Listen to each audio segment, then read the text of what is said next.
I haven't heard anyone talk about this specifically, but I just want to defend why inefficiency matters. So I think everyone talks about why efficiency matters, right? There's like automation tools, ways to 10x productivity, offloading tasks, and hiring people to like do menial work so you can focus on things that matter. Optimization matters because you want to use your time how you want to use it. Life's only so long, and you want to be able to do all the things that you find important. So I'm not saying that we should not try to be efficient with our time and be mindful of our time. And a lot of these things are good things. I'm not trying to like hate on like the Pomodoro technique or AI calendar tools, meal delivery. You can go too far with them, right? When you are trying to maximize everything, using tools for everything to try to automate every little thing you can do. You try to hire a cleaner or a meal delivery, and it gets out of hand. I don't listen to Andrew Huberman very frequently. Part of the reason is he emphasizes all these little things, like how many hours of sunlight and what certain micronutrients you need. And for people who don't know, he is like a podcaster and researcher at Stanford who does research into health and biohacking. He gives good information, but to me, how much of it matters? If you do the big things right, eat right, sleep right, exercise, go outside, how much do you need to optimize? That's when I mentioned going too far and why chilling and relaxing matter. Aside from the efficiency benefits, sleeping and finding time to rest and recharge, I think that matters. But aside from that, like taking walks might not be the most efficient, like using 30 minutes of your workday, it might not seem efficient.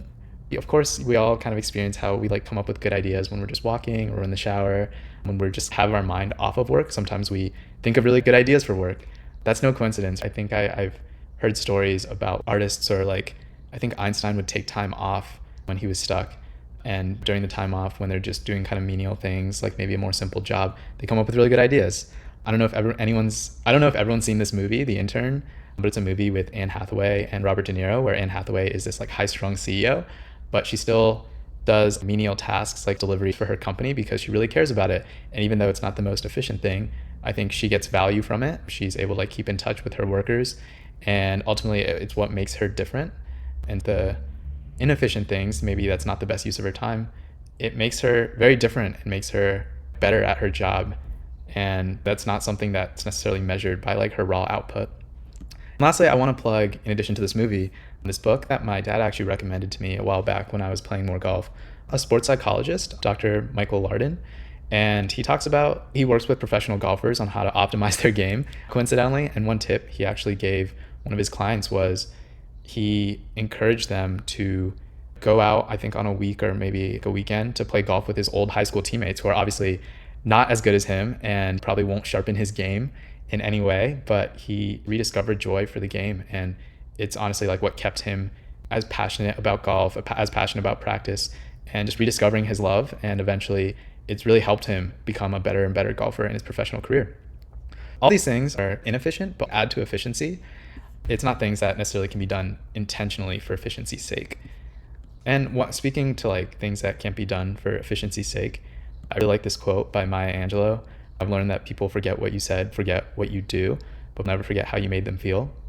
At work, people might not always remember you were the best like software engineer, or like the most amazing data scientist or the most amazing salesperson. They will remember that, how you treat people and the energy you bring. If you bring this like relaxed attitude, if you're always doing things for other people, which might not be helping yourself, I think that's arguably more memorable. And that's just something that might not be for the name of efficiency or for the name of like raw output, but I think is ultimately might be more beneficial for your career, right? Because although working hard and being really good at your job is important, networking and building good relationships is also important. I've always made like basketball analogies, and it's just because it's something I'm familiar with and something I love. Oh, I actually had this flipped around. Let me change this real quick. Okay, here we go. So for people who don't know, the Golden State Warriors, one of the best teams of all time. And I think in 2017, 2018, they were honestly like, they went on a tear. I think they won 67 games in the regular season. They like maybe lost one or two games in the finals. They were literally one of the best teams of all time because they acquired this guy right here, Kevin Durant. And even though I think that was like probably on paper one of the best teams ever, one of the best Golden State Warriors teams ever, I think it's still not my favorite. In 2015, they were a less efficient team on paper. They weren't as good, but they played the game in a more beautiful way. It was like the 2014 Spurs, Barcelona, during their tiki-taka era. It was a more fun or beautiful game to watch. They had quirky players. Andrew Bogut, this big center, he's slow-footed, but threw amazing passes. Players like Sean Livingston, a 6'9" point guard who didn't really shoot threes, had this like crazy mid-range pull-up game, and it was like very antithetical to like an efficient game and a game where people just wanted to shoot threes. They had quirky players. It was so fun and cool to watch. To me, it was better than this 2018-2019 Warriors team with arguably one of the best starting fives. I'm not sure which team will be remembered for both. I think both of these teams will be remembered. But to me, I have more love and I have more like sentimental memories with the second team way more. This team that's not as efficient, but I think they just played the game in a beautiful way. It made me feel like privileged and joy. It gave me joy to watch them more than this team that hired Kevin Durant to build one of the best teams. It's not as fun. At work, it's not all about joy and fun. But at the same time, like, why can't it be both? If you are still hitting the bottom line, you can still there's still a place for inefficiency because it builds good relationships and it ends up making you more efficient in the long term. There's all things that matter and maybe aren't talked about. And that's why this video is just all about defending inefficiency.